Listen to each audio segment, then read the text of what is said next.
So just to kind of like, again, kind of to so we're not just going in circles. I do think it's possible for teams to set the media agenda either in front or behind the scenes.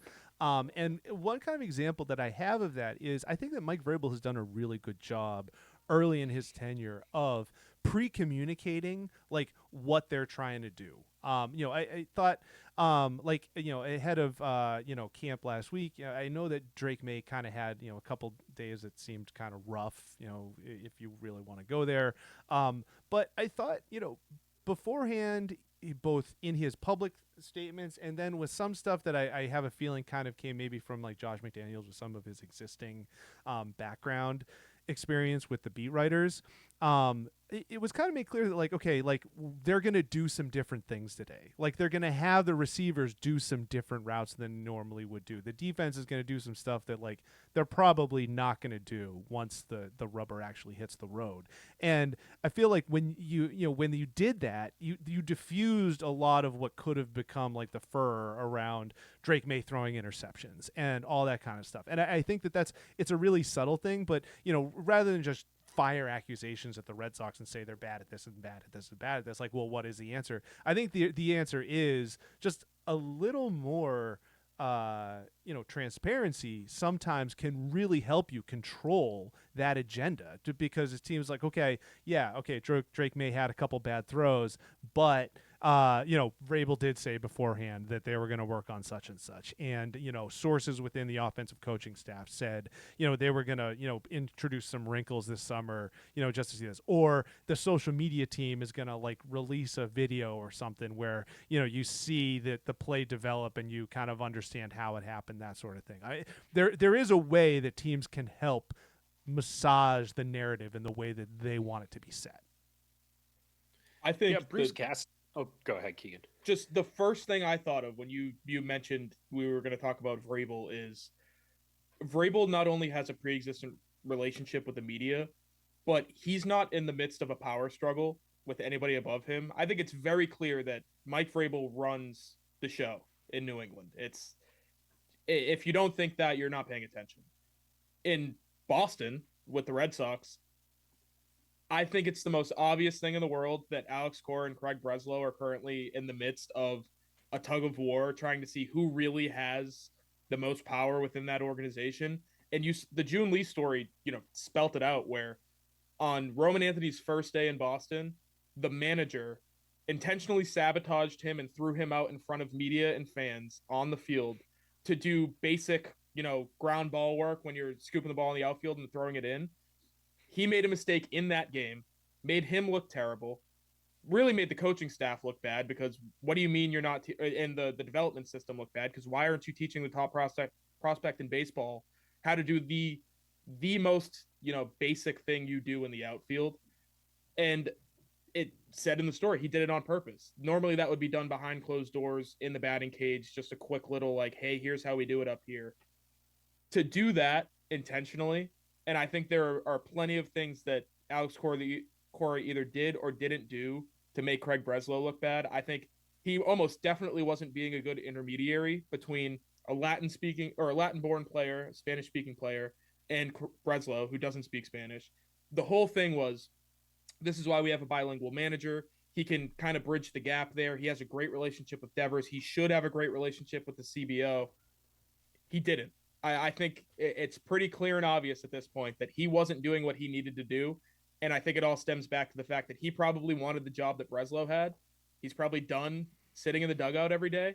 And he's slowly but surely sabotaged the guy who is technically his boss. I think one, that's hilarious. And two, it kind of speaks to the organizational mess that they have there versus in New England, where when they hired Mike Vrabel, they probably told Elliot Wolf, listen, you can keep your title. We'll even throw a executive in front of the vice president on your title. You are not the boss. You report to Mike Vrabel. He's going to run the show, and whatever he says goes.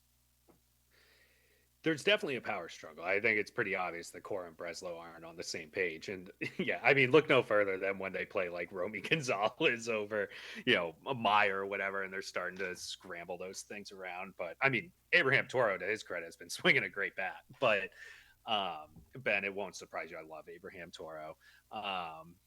But anyways, so I agree that Vrabel does a much better job of controlling the narrative. That does wear down at some point, right? Like that's essentially why his time at the Titans ended, is because he was at odds with ownership. Like there's always, unless you're the owner, there's always going to be a level above you. Yeah, but that was like after what, 4 years as opposed to Breslow? I feel like it's happened in like it was 18 months. 6 years in Tennessee. He was there forever. Yeah. Well, and that's like, not to turn this into like a Chaim Bloom defense session, but this is part of the Red Sox issue where it's like you do have to give these guys time to see some of these things through, because that it's just like, again, staying in the same cycle. You just have the last guy trying to change what the other guy put into progress. And then it's like, well, that previous plan isn't going to work because now it's getting upended. But the other guy knows he only has 3 years to get this done. And if he doesn't, he's out. So the Red Sox have set some of these guys up to fail because they have to press right away to try and get this team to compete. Chaim Bloom probably bought himself another 2 years by backing that team into the ALCS a couple years ago. So as far as it relates to controlling the narrative and whatnot, I do agree. It always is so like, I feel like when media people gripe about like, oh, they don't give us enough information, sometimes it's like, just annoying, complaining about it. But there is something that's just silly about it, because it's like, guys, you're not keeping state secrets here. And I remember that was something that Bruce Cassidy was always good about, is he was like, I'm just going to tell you because you're going to see it in 15 minutes when we hit the ice. And like, what difference does it make? The Washington Capitals are preparing for both of our goalies. What does it matter if I say it's going to be this guy 7 hours before the game? Like, it just completely galaxy brains all of these things. And then you end up like insulting and patronizing your fans because you think that they're too dumb to notice it. And it's like, guys, like, no, if it walks like a duck and it talks like a duck, it's probably a freaking duck. So, it's mind-boggling to me when there's all this charading and smoke and mirrors and all this stuff, because it's like, I would have Breslow was quietly jabbing Devers, I think it's safe to say, throughout that press conference. And it's like, I would rather Breslow just take a blowtorch to him if he's also going to say, yeah, I'm supremely culpable in this, but it really reached ahead when he refused to play first. It's like, and now it's just left for conjecture, and Sam Kennedy and Craig Breslow are going to hem and haw every time they have to do an interview because they're going to get asked about this over and over again. It's like, why don't you just be forthright about it? And it'll be crappy for you guys for a week, and then it'll probably simmer. Yeah, and that's the thing, is like, just address it and move on. I let out an audible groan yesterday when I think it was yesterday when Cora was asked about the Christian Campbell thing, and we still are getting conflicting stories about whose idea it was, who volunteered, who talked to who killed it, like when it was killed, the idea of him moving to first base. Like, guys, this is not a big deal. It literally didn't happen. Like, we're literally still trying to get the details on something that did not happen. And Cora is still on June 17th or whatever correcting people when they say, oh, so when Christian Campbell volunteered to move to first base, oh, no, he didn't volunteer. I brought it to him. Like, wait a second. Whoa. Like what? Why is like, we still can't get our story straight on this thing? How do we expect to get our story straight on anything at all? I think a lot of it too is just everything. Yeah, exactly. They're not even trying to tell the truth. It's whatever you guys are going to say, I'm coming at you with something different. So even if you're right versus you're wrong, I'm not going to tell you the truth. I'm just going to say, actually, you're wrong. Here's what actually happened. And they've done this way forever, where, the Mike Vrabel Patriots example, they massage it in. It always happens before. It's here's what's going to happen. Where with the Red Sox, we're reacting. What are you hearing? Here's how we're going to paint the story. It's the big thing that has come out from this. I think a lot of fans who are that really pay attention were like, when are they going to slander Devers? When is the hit piece going to come out in the Globe? Whatever. And they almost got tricked into thinking it wasn't going to happen because Breslow was so underhanded in the way that he essentially said that the team was better without Devers, which is asinine. But, I think we can win more games without him than we did with him, or if we hadn't made this trade, however he painted that. he can do all of that, but it's not about what they say publicly because they never say anything inflammatory to the public. It's the Globe has a story at the end of the year. Here's the full timeline of the Rafael Devers situation, and there's some little stuff that's included in there. It was the same thing that happened to Terry Francona. It's the same thing that happened with Mookie Betts about how he was never going to sign a contract. He never wanted to stay in Boston. He always wanted to be on the West Coast. So I implore people, if you're following this closely and you want to continue to follow it in the offseason, do not get tricked.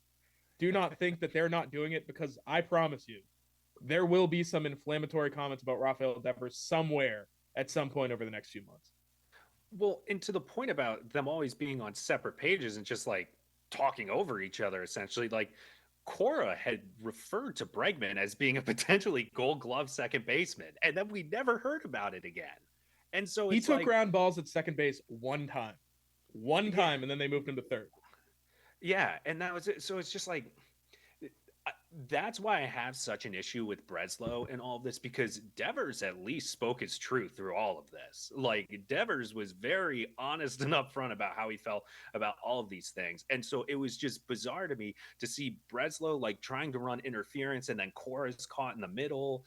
And it's, you know, it's just murky where it's like, hey, Craig Breslow, instead of being a robot, or like if you told an AI system to make an analytically driven GM, they would spit out Craig freaking Breslow, and he like just be a human for a second and be honest about it, the entire thing. And he's saying on the radio yesterday, he's like, you know, this whole thing, you know, because it played out so publicly, teams were reaching out and this and that. It's like, can you take like a shred of accountability for that, more than just being like, I could have communicated a little bit better, but we want players who do this. It's like, no, man, this was an unforced error. One of the big, like, that drove me nuts during that Zoom session that he had with media the day after the trade was, he said, this is not the kind of player that you shop around. I don't do my job because it, like, what are you talking about, man? It's absolutely the kind of player you shop around, because you don't need to make a call to all 31 other or 29 other GMs and say, hey, who wants to bid highest for Rafael Devers? That's not how the job works. We all understand that. To not shop him around and to only go back to somebody you have familiarity with from the Blake Sabol trade in like December, that's how you know Buster Posey. To go through that and really only work with one team is malpractice. You're not doing your job correctly. And I think that's the fact that that's been glossed over too is an issue, because you do call multiple teams, especially when you're never going to trade him to an American League team, at least not an American League East team or a contender. So you're only working with a select few number of teams that you're going to be willing to send him to. You need to exhaust all your options at that point. The Nationals and Padres openly shopped Juan Soto. Like, Rafael Devers is not Juan Soto. Yeah. Yeah. Exactly. Soto, one of those generational players I was talking about. Right. Yeah.